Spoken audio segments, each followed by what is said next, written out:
I also think there's another cohort, like the Emily Maitlises of this world and the John Sopels of this world, who literally appeal and want to appeal to a set of about 30 people that they are on that dinner party circuit with. And as long as those people are happy with them, I think they're perfectly content to carry on. Now, I understand that things like the newsagents, they do very well. I'm not knocking that. They have a lot of views, and I'm not trying to dig them out necessarily there. I'm talking about a personal mindset. I think they are trying to appeal. They have in mind a certain dinner party sect. And if they say the things that are socially acceptable there, they're happy. I think you make a great point there. And I think when the left finds itself aligned with the corporations, which the left is supposed to be against, that's a litmus test, I think, for when a society's gone deeply wrong, or when the left has gone deeply wrong. I've dug out Emily Maitlis before as well, because I think she sets herself up, and the three of them do on the newsagents, as these intrepid journalists. And I agree with you, it's the corporations who they're appealing to, but then there's also a sort of smug person who knows very little but wants to feel like they know a lot more, and so they don't want to maybe I mean, it's almost like they're still in the 90s. So you'll see Emily Maitlis go out and have a go at these sort of far right figures, and then they'll sort of think those far right figures represent everybody who's maybe in the centre. Exactly. There's ridiculous. I mean, there's Marjorie Taylor something. Oh yeah, the US lady, Marjorie Taylor Greene, I think. Taylor Greene, yeah, and they go after people like her who they don't realise that someone like Joe Rogan, who they think is on the same level.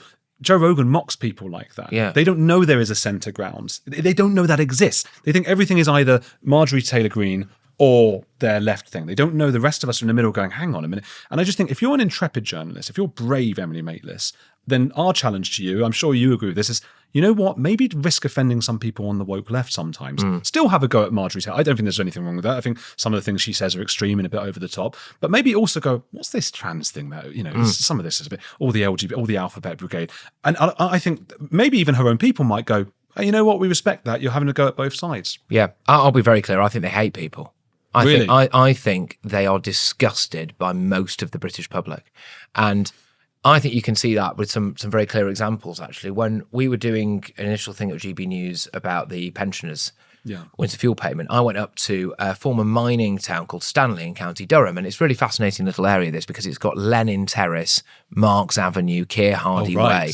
So it really is former. That is dyed in the world Labour thing. Yeah. All dead against this stuff, right? And I just went into people's homes. Now, there's an interesting cohort of people that live there. I don't think they would mind me saying that it's not a wealthy area. Okay, and you know, by definition, which is why we were there, of course, with the winter fuel payment thing. And these people that let us into their own homes, I'd knock on the door, we would go live on air. There'd be a dog running around. There'd be, and you just listen to their stories.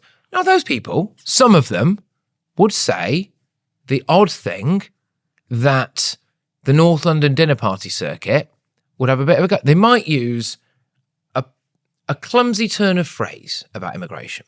Now, I don't think they're racists. I think they might have used an outdated term, right?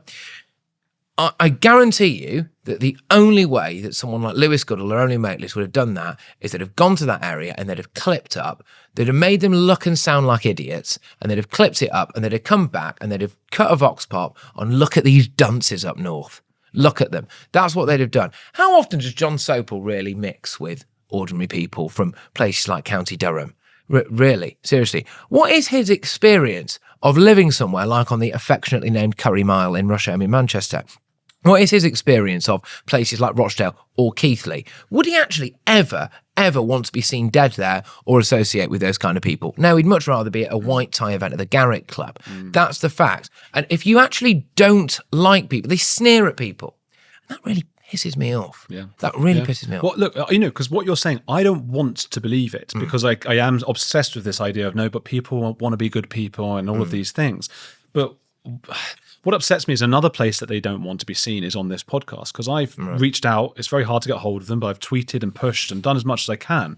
And I know that some people said, why would they go on your show and all that? But this show gets many more views on YouTube than theirs does. Really? They get Good big. stuff. Well, thank you. They get big audio listens, but this gets many more on YouTube. And overall, maybe it's roughly the same. I don't actually know. But I said that I've put in my by all means put the thing out on your audio stream as well. So it's not just me saying, look at these horrible people. If we have this debate, you can put it on yours. Your audience gets to hear another side. Yep. Everyone wins. Yep. And I never ever hear back. They don't want to have the debate. They don't want to talk. And it makes me then think maybe I'm wrong. Maybe they really do know their arguments don't hold up and that they do look like they're sneering at the working class.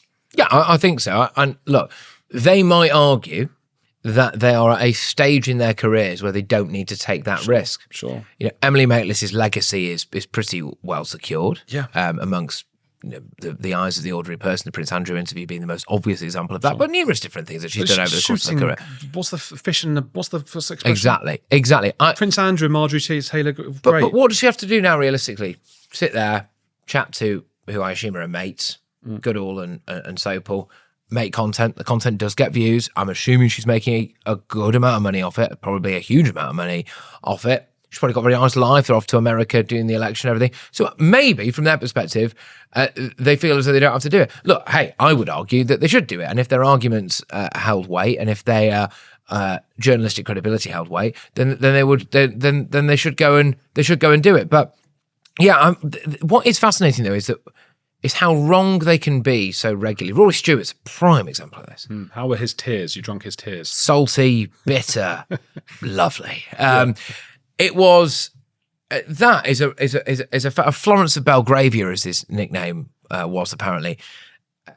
The guy that can be so wrong and then still try to spin it, saying that he would have bet, was it $100,000 on Kamala Harris winning the election, but then mysteriously saying, oh, well, I couldn't actually because they wouldn't take my bet. Well, they obviously would have, mate. Absolutely. What was it? The bookies decided that they didn't want to take your money on a US election. Come off it, mate. Yeah. Didn't do it. And then came out and spun it because he's an optimist. I'm an optimist. Okay, all right, fine. Or maybe you don't understand the views of normal and ordinary people. Maybe your finger isn't on the pulse as much as it possibly could be. And that's who I think, look at the way that Emily Maitlis didn't deal with Boris Johnson, for example. I mean, I interviewed Boris Johnson on the night, a few days after that US election thing. He said to me, I don't think he mind me saying this, but he said off air, she was just nuts. Like she was angry. Like she was. Wow. Like, ideologically captured, these people. What I would say about Emily Maitlis, and this is a difficult point because Emily Maitlis, I believe, is Jewish. Okay, and so am I. And I'm very, as a individual liberty, I don't like the idea of saying because you're Jewish, you should think this or you should think this. So maybe I would say this as well about someone who isn't Jewish. It doesn't really matter. The fact is, right now, the issue that you and I have been speaking about, the places that we are bringing in a lot of people who are Muslim. In those countries, and this is according to the Pew report, Pew Research, 97 to 99% in each of these countries, Pakistan, Afghanistan, and a few of these other countries, of people hold unfavorable views about Jews. So we are importing more of those people, Muslims who have unfavorable views of Jews, not just Muslims, but Muslims with unfavorable views of Jews, than we already have Jews in this country. That is something that keeps me and my family up at night. Right. That is something that keeps every Jewish person in this country, there's a couple 100,000 of us, up at night. And there's not much longer that we can actually stay in this country if things go that way. So I don't really mean to say because you are a Jew, Emily Maitlis, because I don't think that shouldn't matter, your ethnicity or whatever. I think just as a news reporter, but it is also worth, I suppose I'm doing a side comment here, like, come on. Well, look, I'm glad that you've raised this, and I hope you don't mind me getting my phone out here because I actually saw some facts which are important, I think, in this. So this was a study by the Henry Jackson Society. So this is about people who are of the Muslim community in Britain at the moment. 52% want to make it illegal to show a picture of the Prophet Muhammad. 32% of British Muslims favour the implementation of Sharia law, and the same number of the declaration of Islam as the national religion.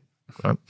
Extreme views were generally more likely to be found amongst the youngest age cohort of 18 to 34, amongst graduates, believe it or not, and British-born rather than foreign-born Muslims, suggesting that British integration policy is failing and needs urgent revision. Now, you can read a lot into that. Okay, so you're absolutely right that clearly some people who are coming here from cultures where anti-Semitism is rife and potentially Sharia law or a version of it is rife, who are fresh here in this country, will have those views. But arguably the bigger problem for me is what we're seeing there, which is the vast majority of people who are in that study will have been born here, will have been raised here, and still hold those views. Now, I am not Jewish. If I was Jewish, I would be incredibly concerned. I do have numerous Jewish friends. A lot of them are absolutely terrified, and it's not an exaggeration to say that, and I think they have every single right to be. But I'm not Jewish, and I'm still scared, and I'm scared for numerous different reasons.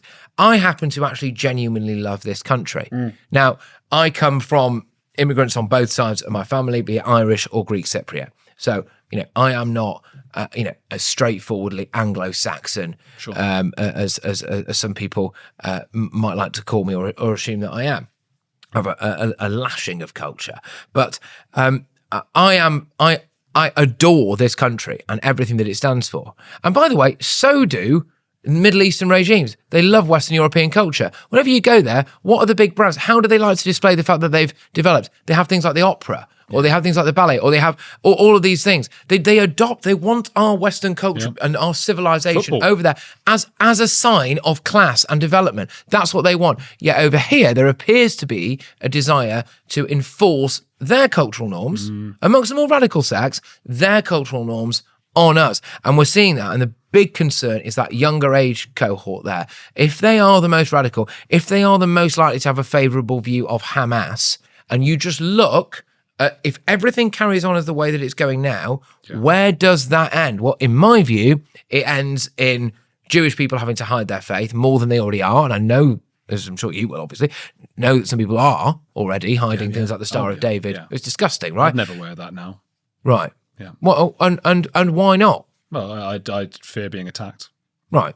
Well, it's pretty black and white, isn't it? Yeah, and most Jews feel that way. Yeah. When I was out in New York recently, and there's a lot of Jewish people there. I mean, it's a remark. I've never really been somewhere that number or percentage of Jewish, but they actually, because I think people don't realize how small it is here. It's like 0.1% of the British population, or 0.5, something like that. But there they do have the Stars of David, and they don't have the same Islam issues over there. And so we speak, and I say, gosh, if you come on holiday to the UK, just be careful. And they go, yeah, I know, I've been told this. Look, this is our challenge then to the news agents, to Emily Maitlis, all these people. If they want to come and have a debate, you'll come back on and talk. We'll have a debate with them. And we'll have we don't have to have a go at them. We'll have a civilized conversation and try and see where we disagree. I'd love to do it. I don't think they will.